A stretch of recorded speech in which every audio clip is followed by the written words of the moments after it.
I like how this is a Kaldheim episode that This we is just not pivoted Kaldheim episode anymore. into Nico fan fiction. I love it.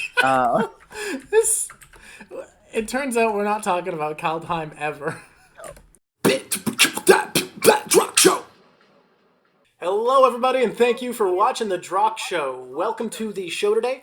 I'm going to be talking to Travis again about another plane in Magic the Gathering that I'm very excited about, because this is one that I missed. So, I mentioned before that I kind of come in and out of Magic. I'll spend a bit of time not playing it at all, not checking it out, and then come back, see what I've missed. And these conversations have been amazing for me because I love finding out about all the cool settings that I kind of dipped out for and wasn't aware of in the lore. So today we're going to be talking about Kaldheim. Travis, am I right that this is Viking land? This is the Viking one? Yes, you are correct. It is the Viking land. It Hmm. is based off of Norse mythology. I would say pretty loosely. I mean, but all of Magic's planes are based off of things very loose. Well, from what I understand, Norse mythology, especially because so much of it was myth and poem, and like it wasn't recorded in any consistent way. A lot of it was oral storytelling that was passed down. A lot of it, when it was written as like poems, and because of that, a lot of it was also re was altered with the Christianization of Scandinavia.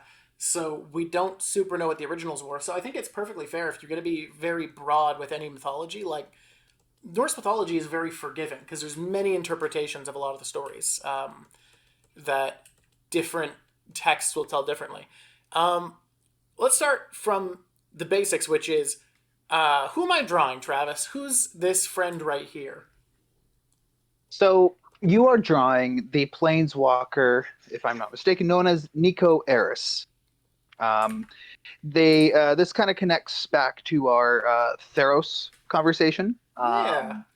where this planeswalker, they are from Theros. They were fated to be a elite athlete, a elite javelinier. Is that the person who throws javelins? Javelinier, javeliner, Yeah, uh, javelinist. javelinist. Javelinist is the funny one. I think we have to. Yeah. So they were fated to be that, but Hmm. they've always heard these stories of heroes and legends, and like as we talked about, like Elspeth. That they definitely heard the story of Elspeth, of how Hmm. she she came to Theros almost like a savior, and killed the Hydra Pelucranos, and um, uh, defeated the evil god Xenagos, which I don't think they probably would have known of. But anyways, Yeah. they Elspeth did all these heroic things, and Nico wanted that for themselves. Um, they had this really internal struggle of like, well, I'm fated to be like this elite athlete, but I don't want to. And so one day during a competition, they decide to purposefully lose a competition Hmm. to see if they can, see if like fate is so strong that it will prevent them from losing. Well, they lost. And it was at that moment that they decided, or they realized, that they could be the masters of their own fate. Hmm. And so their spark ignited, and whoop, they left. I I love that for so many reasons. First of all, the genuine way that I love it, which is that I think it's actually a really cool way of writing about fate, because I think we as a species, as people, generally most people like the concept of agency. They like to be in control, but fate is such a powerful part of myth, especially in something like Greek myth, where there's the weavers of fate. That when you're doing any creative writing, you kind of need to talk about what the balance of fate and control is, and do you have any control? And in Theros, correct me if I'm wrong, but the vibe seems to be that the gods, especially the god of fate, kind of just decide what should happen and almost make a narrative out of the world they're supposed to be in charge of. So the idea of combating that by purposefully losing at what the fates, at what gods have told you you're supposed to be good at. I think I think that's just very powerful, and it's interesting, cool writing for how to introduce and subvert expectations with the concept of fate as a writing device. Like, yeah, it's powerful, yeah, it exists, but like, even if you are meant to succeed at something, if you don't want to, you can't. Like, you can't if you don't want to do that. Like, I don't know. I think that's great. I really like that. Yeah. And their magic, Nico Eris's magic, is Mhm. like mirrors. So they create these mirrors that can like trap things, or for example, if they get like a projectile launched at them, they can conjure up a mirror. One like conjure up two mirrors, so the projectile goes in one mirror and comes out the other. Hey, bud, that's a portal. That's Uh, not a mirror. Hey, um, pal. Hey, pal. That's not. That's uh, not how I mirrors mean, work. well, it's a reflection, but just being reflected But through somewhere a else. different thing. That's a portal. If it reflected it on its own, I'd be like, okay, sure, that's like conceptually a mirror. At a certain point, you are a planeswalker, so you can open portals, and that's a thing because you travel, and you are flavoring your portals as mirrors. Like that. That does remind me a bit of. Trav, have you seen any Naruto? Have you watched I've seen a Naruto? little bit. Are I've you seen a aware little of bit. Orichimaru? Yes, I believe I am. Orochimaru is a fucking dumbass because he built his character was built on the concept he worked with is I am going to learn every jutsu. I'm going to learn how to do every single thing. But then he only uses the ones he can figure out how to reflavor to be snake themed. This dude reminds me of that, where he's like, "Yeah, I'm super powerful, but I do mirrors," and he's only using magic that he can rationally be like, "No, no, no! Look, I turned into a mirror." They seem to be very very aesthetically Yeah. driven. Okay. So for let me clarify. I'm just reading here. I got one thing wrong. They Oh, don't like take in projectiles. okay, Everything else I got right. But okay, you got everything else so the right, but the mirrors one that are I've yeah, had a complaint about, you were wrong. yeah. So they can trap enemies, which and like hold people in them, Yeah, which is, and then mirror worlds are enough of a thing in fiction. I'll give them that. or that you can say do the same thing for your allies. So say if allies about to get squished by something, Hmm. conjures a mirror, sucks in that ally, holds it there, and then they can pop them out um, somewhere else. While inside, the detainee is unable to affect the goings on around them, though can be seen and communicated with as though through a thick pane of glass. And the shards don't last forever. Okay. They just they uh, the captured person can break free if they really try hard enough. Okay. That Yeah. makes sense. So yeah, Making if this person, if they were able to trap anything, that would kind of solve a lot of issues in the Magic universe, huh? yeah. Oh yeah. Considering You how in the many mirror. You in the entities, mirror. yeah, considering how many entities pose a major threat to reality.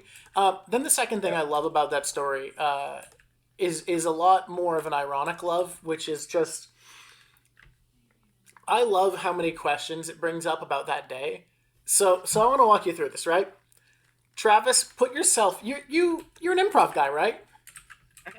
Trav, put yourself in the shoes of the second best javelinist on Theros. Yeah. The Magical Olympics are coming up. The gods have said, "Hey everybody, this is the best javelinist ever, and you have to go up against them."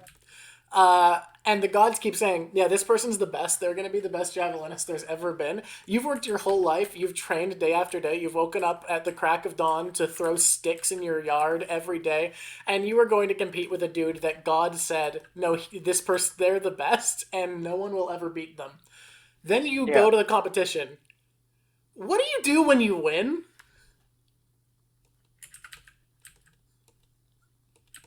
Yeah, I guess it'd be one of those moments of like you're sitting there, but you're watching the competitions and you're watching them throw, but you're literally watching them throw the competition. Yeah. right? Do you think Nico Uh, came second place, or did they really throw, or did they just throw like worse than their best? What do you think? um, yeah, since it doesn't really say anywhere, they just lost the contest. Hmm. They just lost it. Um, I, I mean, I, it might have been a detail in a story that I've yeah. forgotten because I read it last year. But let's make it up. Let's Um, pretend. yeah, let's pretend. I think I would Nico. say they're. Yeah. I would say they botched it You think completely. I botched? would say, I was thinking they're so good. They looked at second place's records and were like, I'm gonna throw like what would be a middle of the road throw for second place. That way, if they can dig deep, they're gonna beat me. But you think fully botched? I think because they were so like, let's see how fate does. Hmm. Like, I'm going to fight fate right now. Yeah. Do We're as gonna go. bad as possible. I'm gonna tell fate to go catch me outside, right? Catch Like, me outside, Fate. Come on. What are you gonna yeah. do? Create a So planeswalker to hunt me down? yeah, which I didn't. So Nico probably grabbed a spear and just like closed their eyes. It's like yeet. Right into the dirt. Um, yeah, impaled a few spectators. I was gonna say close your Um, eyes and let God take it, but if they did that, that would be the opposite of what you want in this case. yeah, yeah. You don't want Uh, God to take this one. No, let Nylea take the wheel. Yeah. The um, yeah. So I I think they completely botched it. I think their goal was to botch it, but I Yeah. guarantee you they probably still came like third out of like a competition of 30. You know, like That's great. That makes sense to me. So they tried so hard to lose, but they still came third. I threw so bad. How were you all not able to compete? How are Now all of you so bad? now let's go back to you're the second best javelinist on Theros in on Magical Greece. What do you do when you watch when you're up next and you watch Nico fucking botch it? Like you watch the destruction. Um, I don't I know what I think do, you know?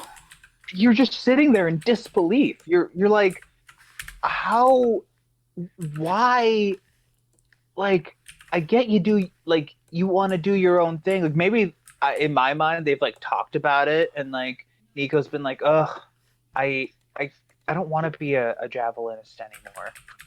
And the second place, let's call them Bert.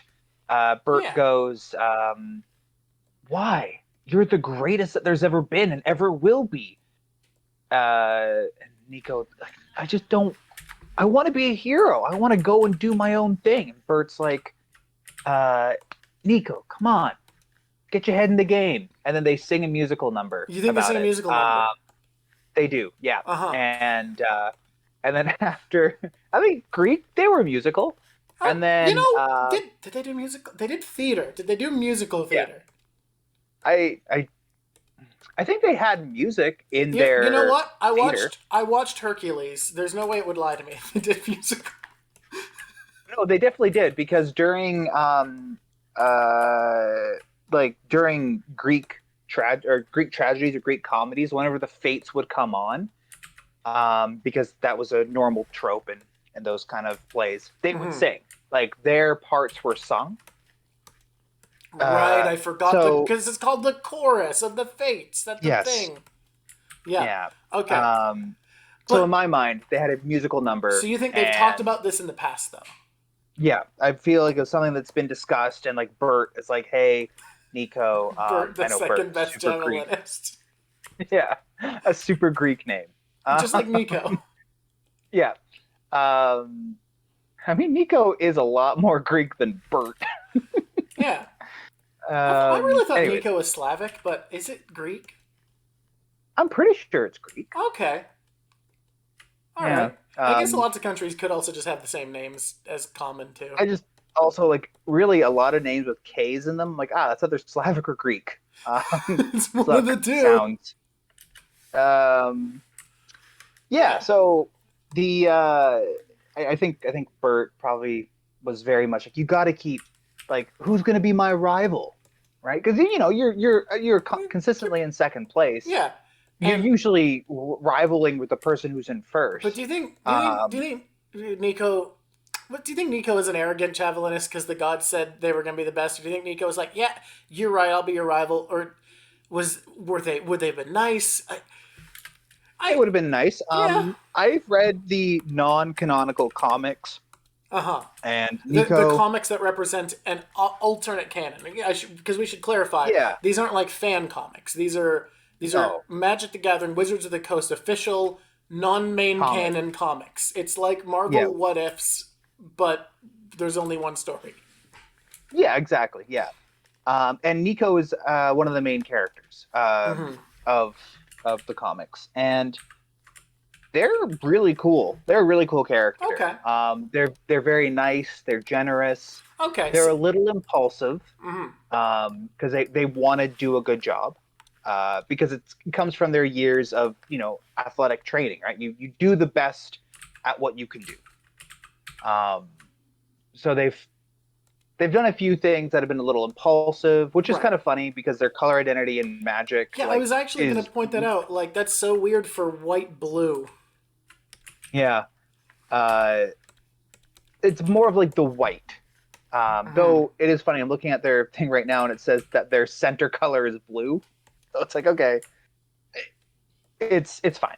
Um, I think you're fine. the Yes, doesn't make a whole lot. Like they're not like super impulsive. They believe they have. I guess it is blue. Like they believe they have the right idea. Like their idea is right, so Mm-hmm. they do it. Yeah. It's not because it's like, oh, I just need to do this thing because I feel like I need to. It's I have thought a plan out. And clearly I must I'm be right because executing. blue players are very smart because playing counterspell requires a lot of brain power. Yeah, yeah. Two blue, and you don't get to play Magic Yeah. I'm a genius because for who figuring likes out such fun? tactics. Yeah. um, my favorite blue spell is a card that, whenever you play a spell, you can like no. Whenever an opponent plays a spell, you consistently ask them, "Do you pay the one?" And if they say no, Oh, you get to draw a fucking card. Ristic Great. Study. Yeah, yeah. It's a favorite at all tables. He says sarcastically. So anyways, I think Bert probably would have reacted to getting first, almost like very happy, but I think would have been like Bert probably would have been a little heartbroken, like a little like I didn't earn it. Now I want to put you in Bert's head 3 seconds later, right? Bert's just won. Bert is going to congratulate or talk to Nico and be like, "Hey, what up?" But also be like, "Hey, I got you." And then Nico fucking disappears as Bert's walking over. I just I just would love to see it. Neo's having this very introspective moment of like, wow, I just defied fate. Yeah. I like I am the master of my own fate. This is amazing. And like Bert is like holding his medal. He's walking over. He's kind of contemplating, just like, oh, what am I gonna say? I hope they're not too upset. Yeah. Walks over and is about to like extend a hand or like go in for a hug. I think it's funnier if he's about to go in for a hug, Yep. and then Nico looks up and just vanishes. Makes eye contact and just gone.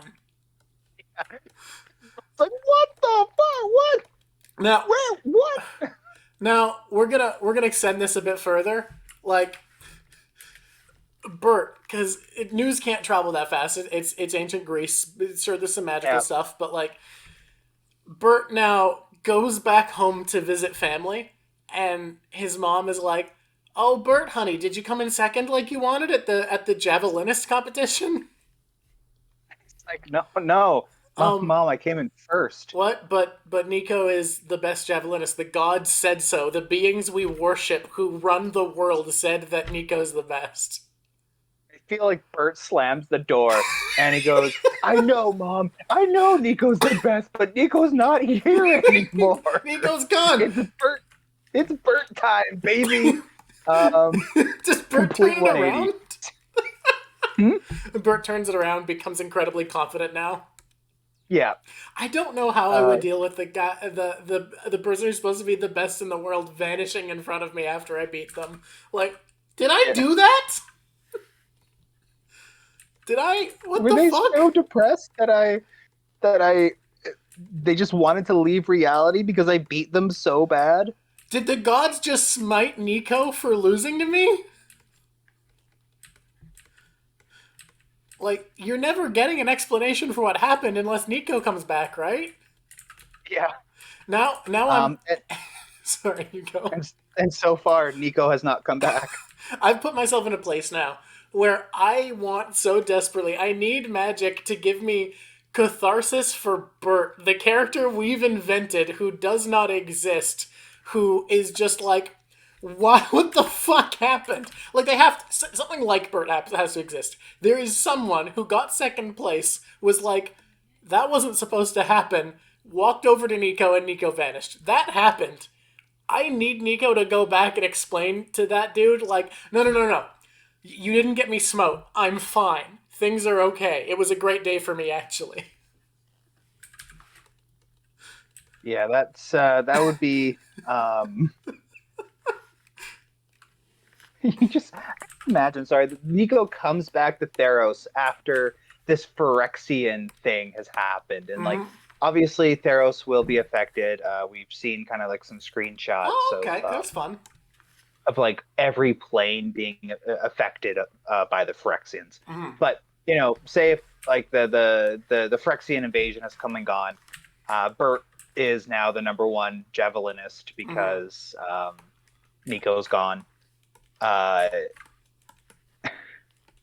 yeah, Bert's number one, and so Nico comes back, and Bert's like, I, I, I thought you were dead, and Nico would be like, Nah, I've just been zipping around the multiverse. What up? Oh, I see you're number one. Congrats! And Congrats, like Bert. gives Bert a fist bump, and like if you're Bert, you have to be so conflicted because now you're like, wait, are they here to stay? Are they the best now Are because they gonna they're take my back, title? or am I still the best because they've been gone for so long? Maybe they're rusty.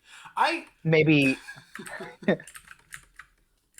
so. Depending if Bert is a very self-conscious person, maybe they don't talk to Nico because oh maybe they're afraid that if they talk, Nico will stay and take away their place. Or no. maybe they super miss Nico so much so that like they try to spend every waking minute beside Nico and bother the hell out of No, them. I'm just Like, imagining so Bert. where'd you go? Where'd you go? What happened? And you know what? I think they're. I want to put a little secret little love plot in there. Oh, oh shit. Secret little like Bert has always been in love with Nico, Oh but like has no. never wanted to admit it because it's a little faux pas for like rivals to be in love, but that's Yeah. what it made it so enticing. But now that like that they see like Nico's been gone for so long that now that Nico's back, Bert's like, oh, I miss them so much. And so, maybe they try and like, spend a lot of time with Nico and be like, "Hey, you should come around more often. I've missed you." I Who knows? I wanted to Um, talk about Kaldheim, but I kind of just want this entire convo to be musing about Bert and Nico. I'm having fun. Because in my mind, I was thinking like, I like the romance angle. I was just thinking about like how how much Nico has accidentally changed Bert's life. mhm, Because mhm. Bert was born an incredible athlete in a time where there was a god tier athlete who was destined to never be beaten. So Bert's skills were made meaningless by Nico's existence, and I was just thinking about how Bert was given this like chance to succeed that they never had before. I like the romance angle when Nico returns though, but I also had this thought of like with how easily Planeswalker sparks seem to ignite on Theros. I also had a vision of wizards telling us that the second best javelinist on Theros also planeswalked that day. We just didn't hear about it because they went to a different plane. Or their planeswalk spark ignited when Nico came back. Just Just disappear. oh, Nico. so overwhelmed by emotions that their spark ignited. Oh And man. their thing, because it has to be a Greek tragedy, whenever like Nico and we're gonna use Bert, Yeah, Nico it's and Bert. Bert can't be on the same plane at the same time. So like Bert could be hanging out with people on Zendikar, exploring the jungle and stuff. And then if Nico ever appears on Zendikar, Bert just disappears and vice versa. Oh my god. So they're That's just, great. you know, two people who can't be in the same plane of existence. I I think I'm going to try to rush this one, weirdly enough, because if I can manage to, I'd love to quickly try and design Bird at the end.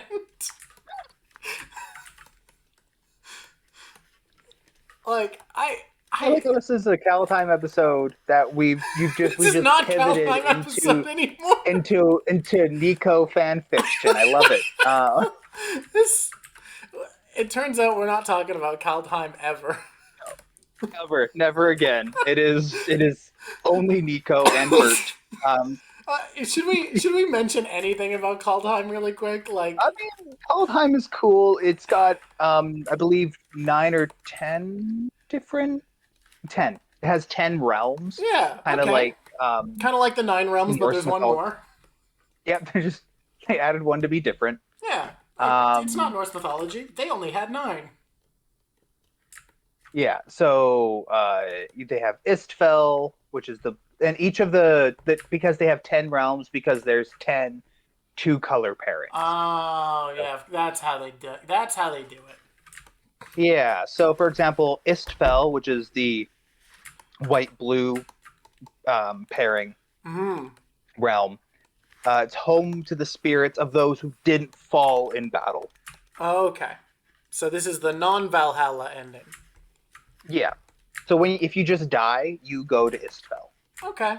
And it contains the gods' hall where the gods hang out. And the thing about Kaldheimian gods Hmm. that is different than Thorosian gods is that Thorosian gods don't hang out with They the don't have people, like right? physical body really. They can manifest by belief and dedication and the need of the Yeah. moment, but they don't overall have a physical form.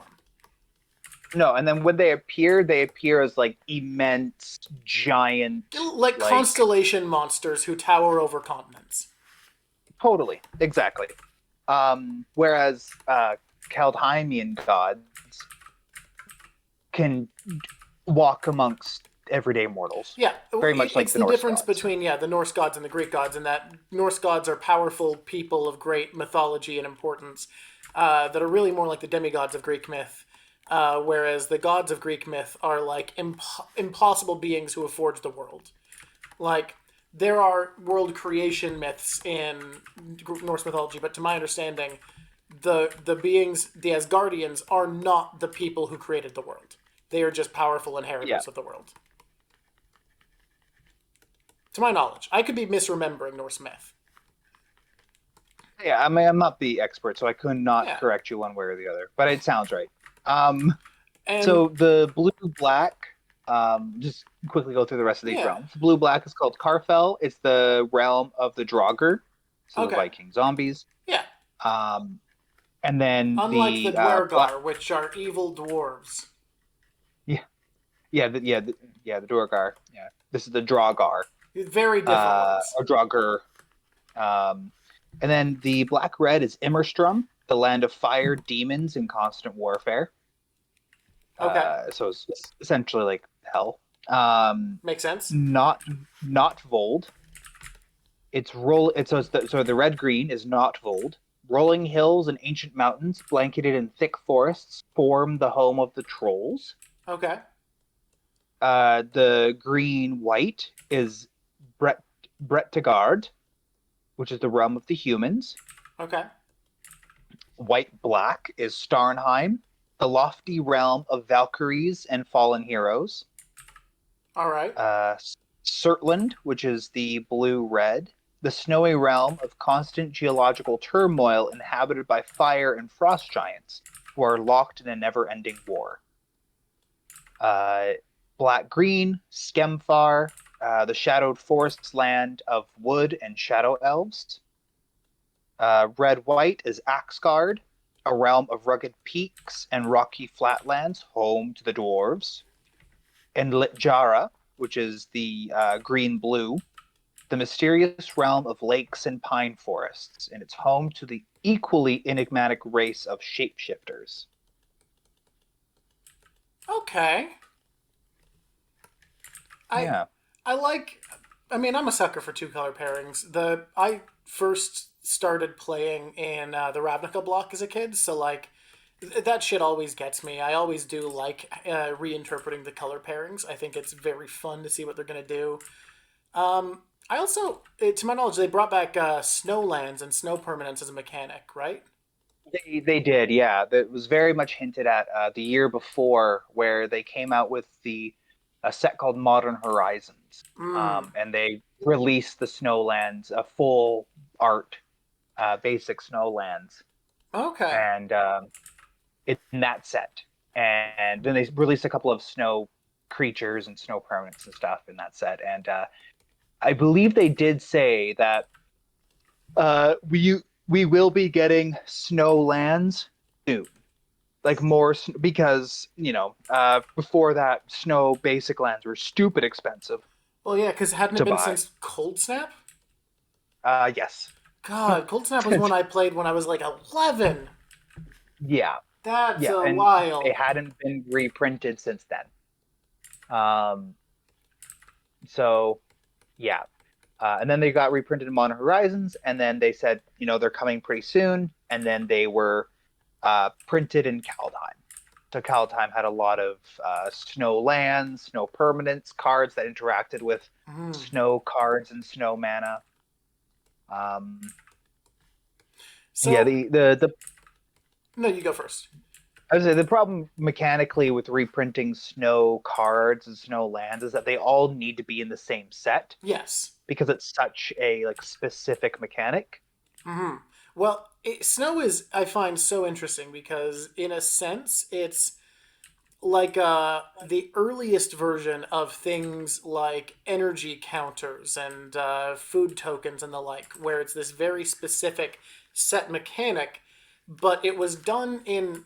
It's so early on that it was introduced, and it was done in such a strange way compared to how it's often done, or how it's done now, because nowadays it's like weird ephemeral counters with energy or like tokens, basically things that add something else onto the game.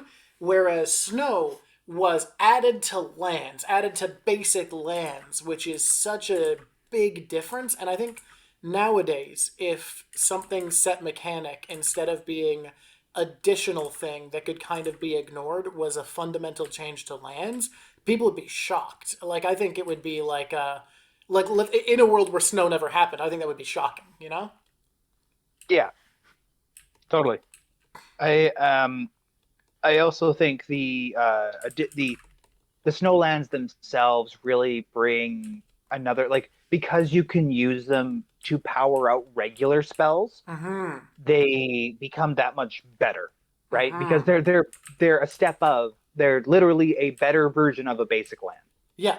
right? Where they can they can produce like the mana that they produce can be used to pay for snow permanents or snow abilities, but also regular permanents and regular abilities. Now I Like they know I know in Cold Snap and I think especially the one before it, the Ice Age, yeah, there were a lot of people were disincentivized from using snow lands in a deck that didn't like have snow specific abilities, just because there were cards that your opponent could play if they were using a snow deck that were benefited by the number of snow permanents in play, not just the ones they controlled.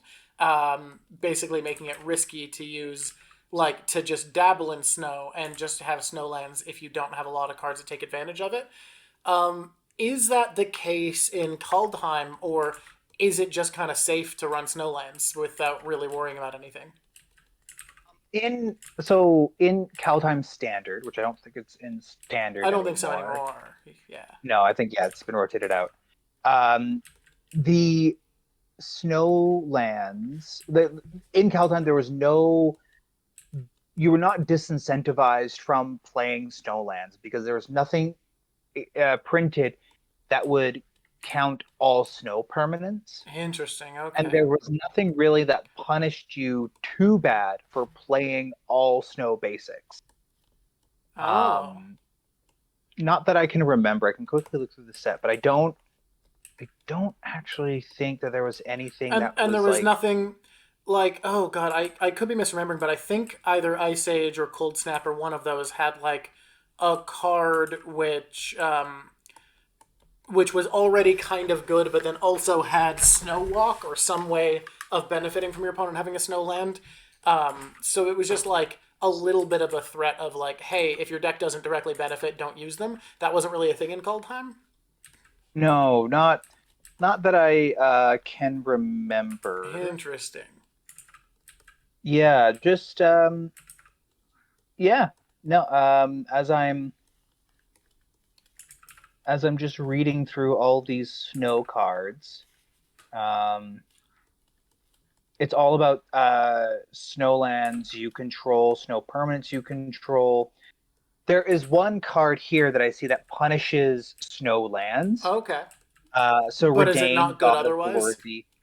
It's fine. Oh, see, that's It's the thing. It's got to be good without that Yeah, ability. it's Otherwise, it's a not two really going to three push flyer it. for three, so it's not bad. Flying Vigilant. So I mean, if it was Hmm. 2 mana, it'd be very, very good. Yeah. But Snowlands your opponents control enter the battlefield tapped, is what it does. And then Yeah. non-creature I spells your opponents control with converted mana cost 4 or greater cost 2 more to cast. I don't even know if I could see myself sideboarding that. It didn't. I think it's, if I'm not mistaken, when it first released, it did see sideboard play and it did see Okay. like a little bit of competitive play, but not really. It was a dollar. It's been a dollar benchmark Sideboard for. play is what I feel like makes some sense for that. So if your opponent's deck is very snow dependent, because you get at least something out of it in certain deck types. Yeah, it would make the basics come in tapped.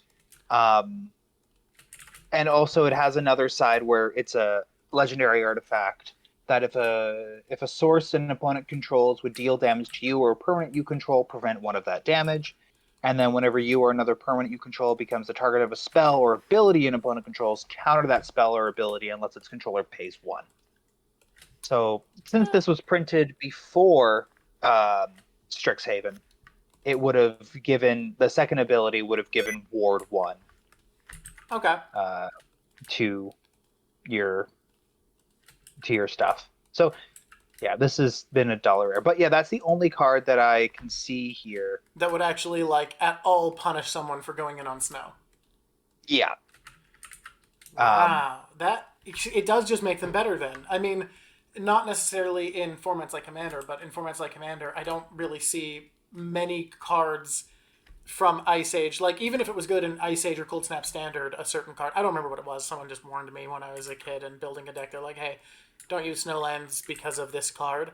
But like, I don't think that stuff's going to be seen playing Commander. So even then, like, there's really very little reason to not just run Snowlands. yeah. I mean, there's Cold Snap from Ice Age that during each player's upkeep, Cold Snap deals 1 damage to that player for each snow-covered land they control. Um, Hmm. Yeah, I don't think that's something you're going to be running just in case someone's running Snowlands. no, the pretty funny. You can turn. There's an enchantment called Melting. All snow-covered permanents become non-snow-covered lands of the same type. Okay, that's That's fun. funny Yeah. mechanically. Um, yeah, not really. Well, I guess just cover your land in snow, and there's no reason not to. There in Commander, there is no reason not to other than price. Literally, Yep. like it is. Um, it, it is. Let's see, how much are they? Trying to find a basic. Like,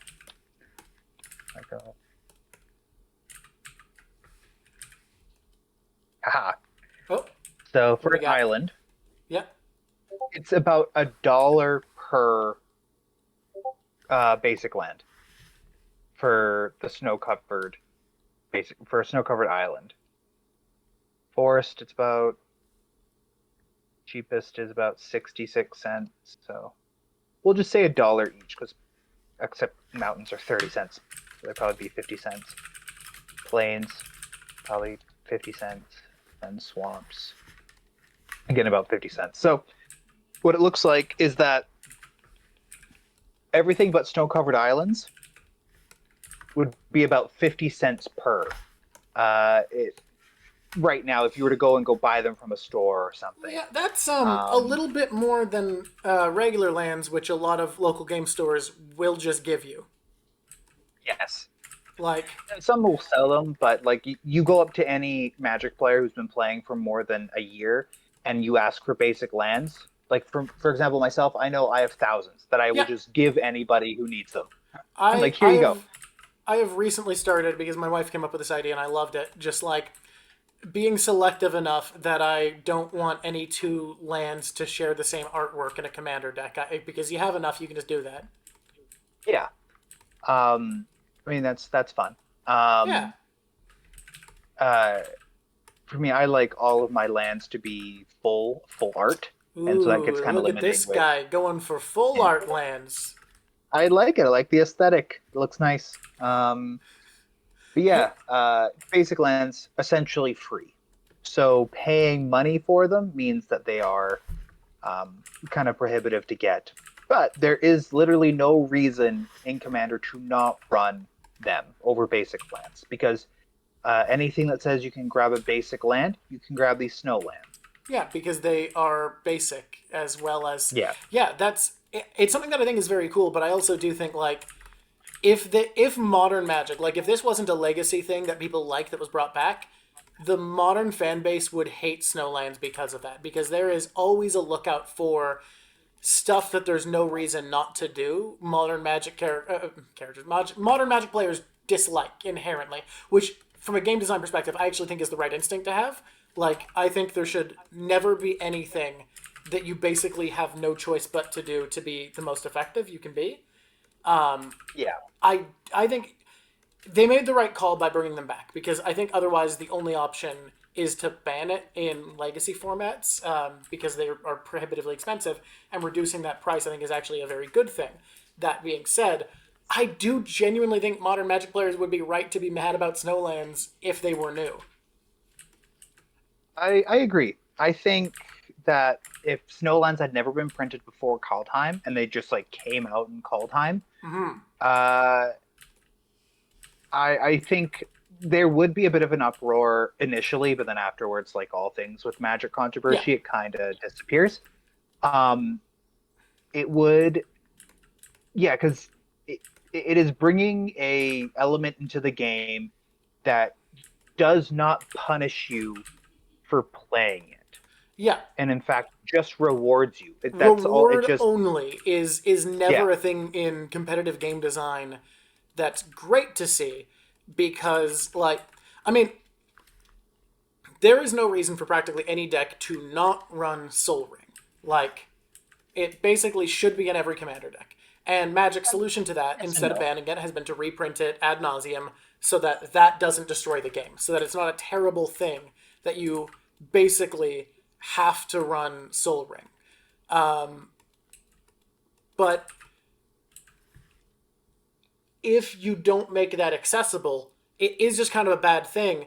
And I even have a take that, like, I think a lot of people would agree with me that, like, it is still kind of a bad thing, even though it's legacy, and even, or it's legacy that they brought back to make cheaper, that Snowlands have no downside, which is if you wanted to be peak effectivity, you would have to run Snowlands. Like, that's the thing we've talked about, right? Like, there just isn't a reason not to, so you should, in theory, if you wanted peak effectiveness. But lands are really fun for players because they like to express their taste in artwork, especially with how much cool full art stuff they've been making lately. So I think there is something that kind of sucks about the meta option being limiting in your choice of artwork. Yeah. Because I'm not going to Alright. buy Snowlands for any of my decks because I like my lands to look a certain way. Yeah, fair enough. And I think that Wizards really kind of missed the opportunity for one to sell a million commander decks, though that the elves one did sell quite a bit. But I would say because they had such a snow focus in the set, so what they Mm. do for the commander decks that accompany, uh, well, especially for those early ones, was that they would always build the commander decks around a mechanic that they couldn't quite focus on in the set. Mm-hmm. That's what they did, but then I think back to the Innistrad ones, and they didn't. They they just built commander decks that worked really well with the set. Um, yeah, sure, they dove a little harder into that certain mechanic. But for example, for Kaldheim, their two decks that came out were the elves, black green elves, and blue white spirit slash Okay. foretold. Foretold was a mechanic introduced in Kaldheim where you'd pay two colorless mana, exile the Foretold card from your hand, and you could cast it for its Foretold cost on a later turn. Okay, so you can put money down to be able to cheapen it in the future. I like that. I think that opens up a cool space. I think the issue you'd end up with, and now tell me if I'm wrong about how this played out. The issue that I see mechanically there is to make the price point of the mana reduction be cheap enough that it be at all worthwhile in competitive play, it would end up being pretty busted in casual play, is kind of what I see happening. Yes and no. Like for example, a there was a few foretell cards Okay. that saw competitive play in standard. Okay. I don't think any of them have seen competitive play in modern, just because like modern is all Modern's about a high being power efficient. format, yeah. Yeah, being efficient with your mana on that turn, Yeah. right? So I mean, I Okay, could be so, wrong. so I'm not so like the yes and no is in a more limited format that doesn't have so many acceleration options. It is yes, playable. It one is hundred the percent. thing that I was talking about where it's just like it can't reach that level of efficiency without being busted for uh, casual play in formats that have lots of acceleration options like modern and Yeah, like standard. yeah. For example, one of the cards that sees a lot of play or saw a lot Uh-huh. of play was a counter spell. Of course, Yeah, you're always going to because blue try to players find are a way to play counter. geniuses. Yeah, they're geniuses. They play a spell that stops you from playing Magic. Yeah, and it So, takes a lot of brain power, and they deserve to be the best color. um, Sock Every time Coming they're not, is I feel one bad. blue to counter target spell. That's what it does on its face, which is the exact same as a spell called Cancel. Yeah, which is Cancel is still something that in a counter-heavy deck in legacy formats like Commander will see play because like yes, there's only so many counter spells that are good and cheap that even though it's the worst of the good and cheap ones, it's still good. yeah. So the thing with Sock Coming is that it Mm-hmm. has a foretell cost of one and a blue. So Oh, what you so it do is becomes say the on price. turn Yeah. two, you foretell it for 2 mana. So yeah, sure, you've paid 4 mana total for this, which is more than its actual But cost. it lets you leave But less mana floating while not just being able to cancel, but having the threat of a counter makes people play the game worse. yes, well, because when you foretell a card, you put it face down. It's face down. Holy shit! It's face down. That makes blue white foretell such a better playstyle because you could be foretelling stuff for aggressive plays in the future and be hindering your opponent's play. I actually love that. Yeah. So Sock Coming is turns into a better counterspell because counterspell is 2 blue pips, whereas Sock Coming for its foretell cost is 1 colorless and 1 blue.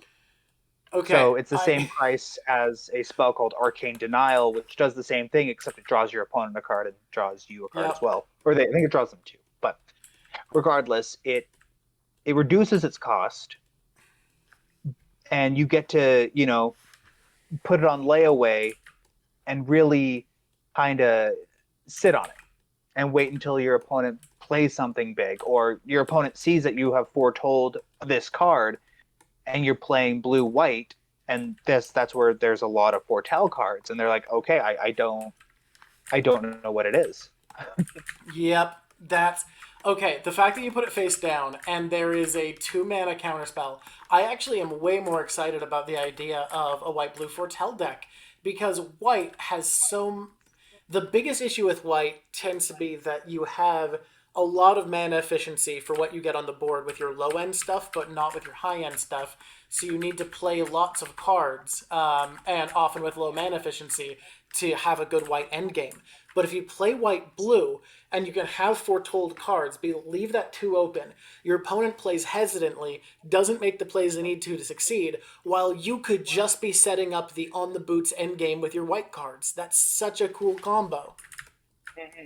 And the commander that came with that deck is pretty strong. I haven't seen him out and about in the commander world.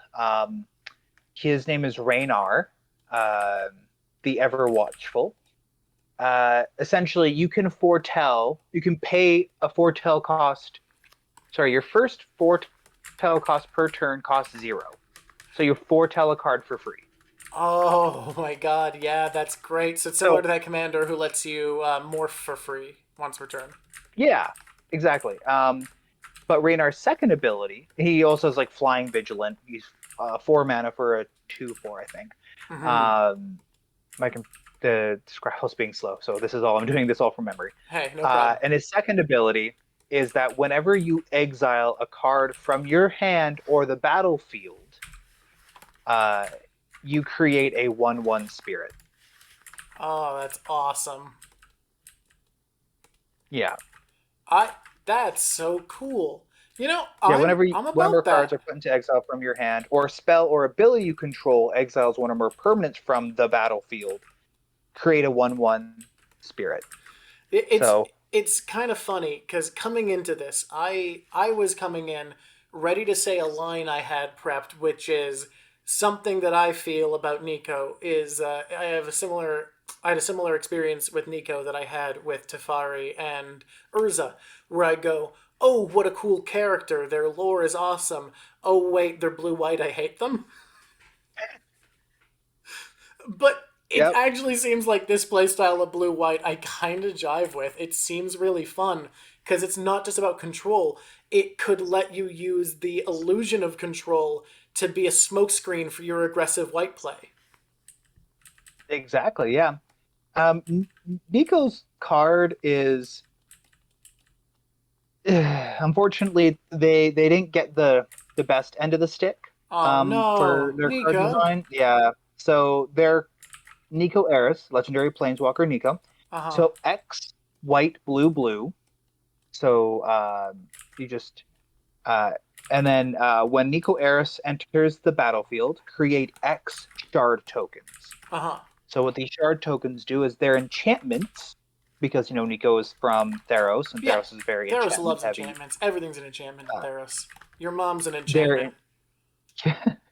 they're enchantments with you pay 2 and sacrifice the enchantment, scry 1, then draw a card. Hmm.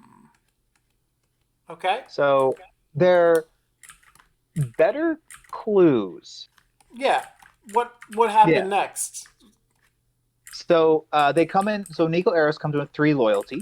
Yep. You can +1 up to 1 target creature you control can't be blocked this turn. Whenever that creature deals damage this turn, return it to its owner's hand.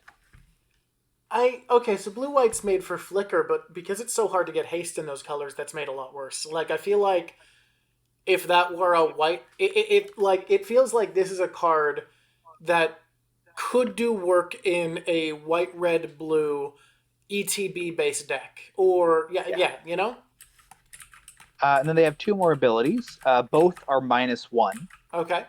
So their Oh no, first ultimate. -1 ability is Nico Eris deals 2 damage to target tapped creature for each card you've drawn this turn. That's So wait. That feels. Doesn't that feel weird? I guess like blue does damage usually either low amounts or with restricted circumstance, but like that does feel a little weird for white blue. But I guess it's something. But it feels like that's old blue cards that deal damage. Well, it's very white because white usually deals damage to tapped creatures, It doesn't. right? I don't. So It's not something I think about. I guess so. I guess I just normally more think about like white straight up destroying things under certain circumstances more than dealing damage. no, usually like for creatures, there's lots of cards that deal 3 Okay. damage to target tap creature, destroy target tap creature. The Uh, destroy, it, yes, those are the ones I remember. yeah, yeah, I'm pretty sure there's deal 4. There's cards that deal damage to target attacking creature equal to some amount, I feel right? like they've been really careful with planeswalkers since Oko, and because of that, I've found a lot of their abilities underwhelming. Yes, and Nico Eris's definitely is that. Like Like it their feels so abilities are, close to good. yeah. Like if I were to, and then sorry, and then their second -1 ability is you just create another shard token. Like So I find myself looking at those abilities and I go, I want all of those, but I don't see any deck built around any of these concepts. yeah, they're Like too all over the place. the problem with the Flicker one, I love Flicker. I love returning my own creatures to my hands for ETB. It's something that I use in a lot of my decks. But needing it to be on dealing combat damage is so difficult in white blue because without easy access to haste, the tempo loss is insane. Like because you can't just flicker on demand, there's a requirement to attack. It just makes it there's so much tempo loss in that ability. It's really hard to be excited for it, even though returning my own creatures to my hand is something I like to see.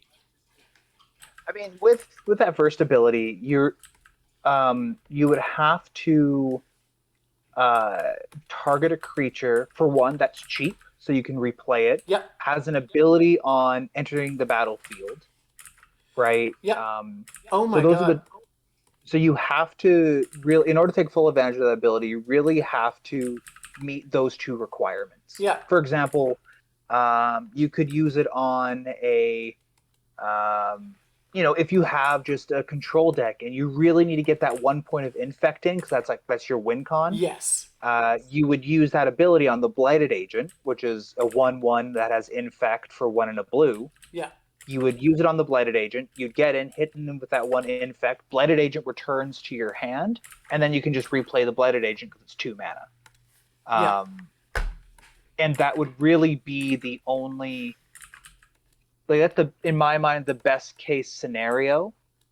You could also see anything else come to mind from blue white. Azor maybe. You know what deck has blue white of mine that I could see getting weird use out of this ability?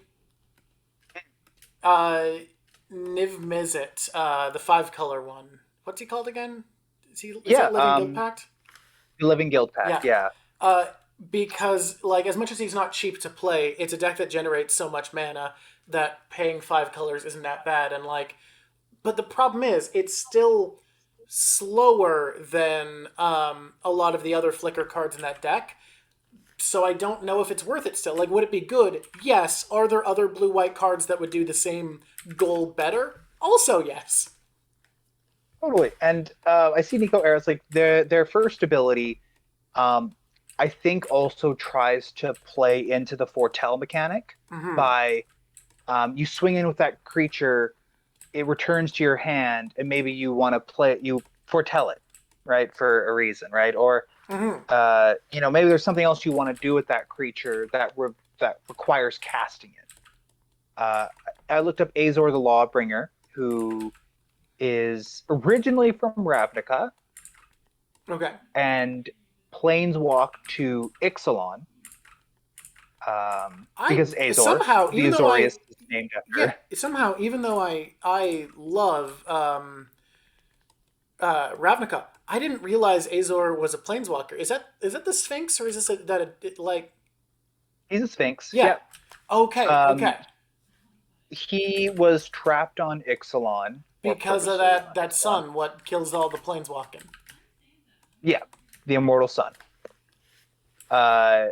But Azor, if say if you had a commander deck or you're having a casual deck, uh, Azor works really well with Nico Eris. So you'd play Azor.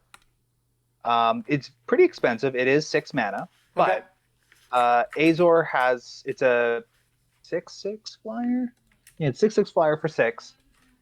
When it enters the battlefield, each opponent can't cast instant or sorcery spells during that player's next turn.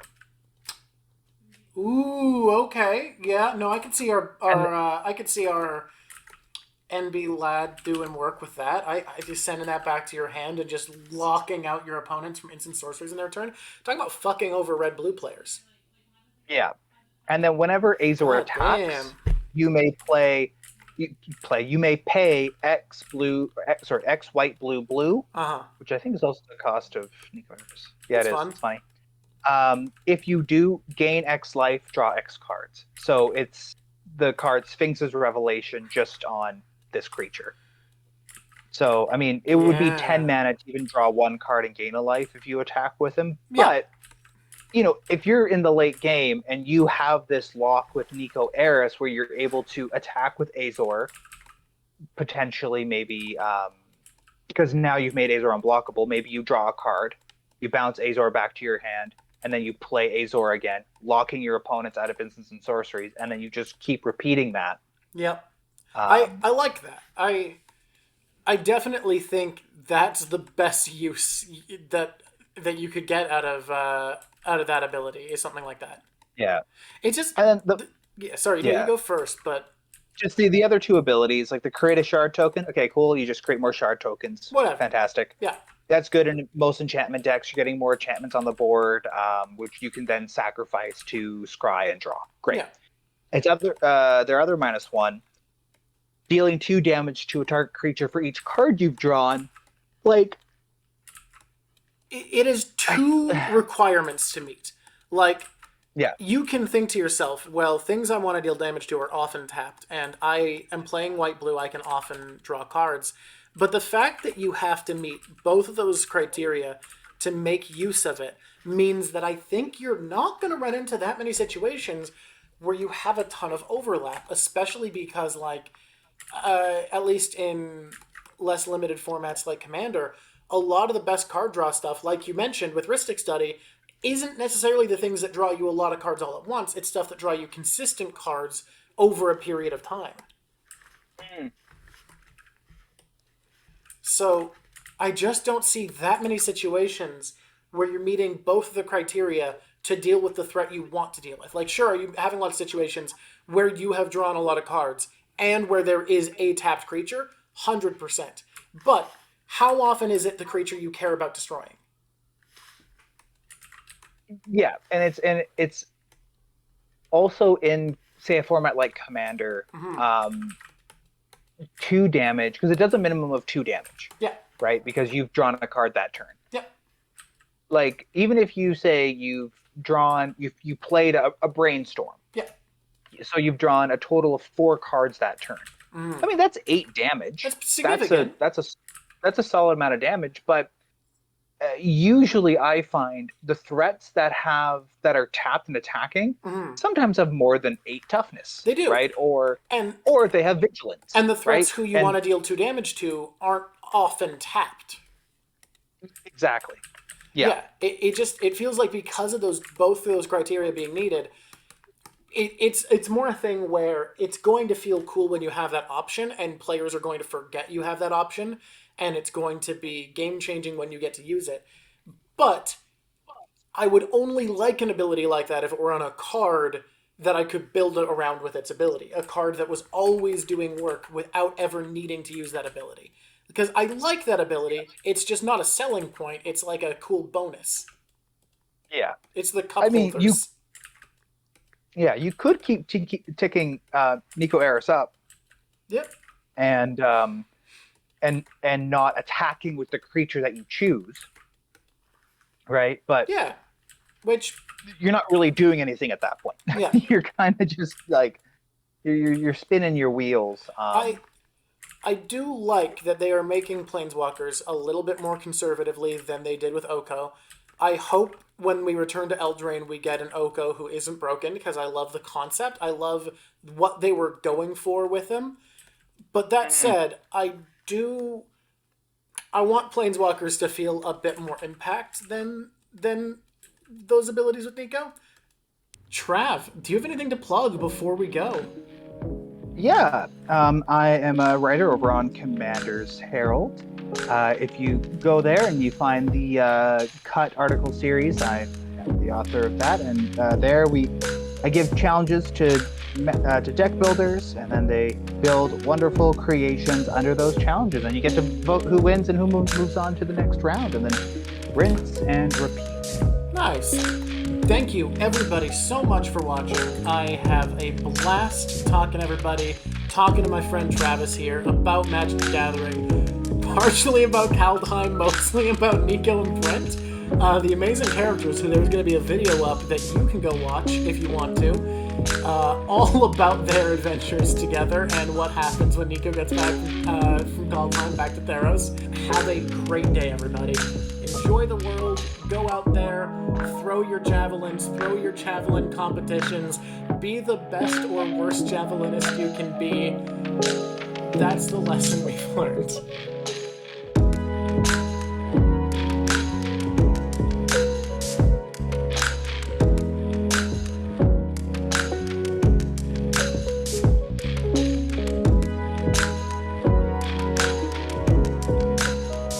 Does Nico not know how Brent Star feels?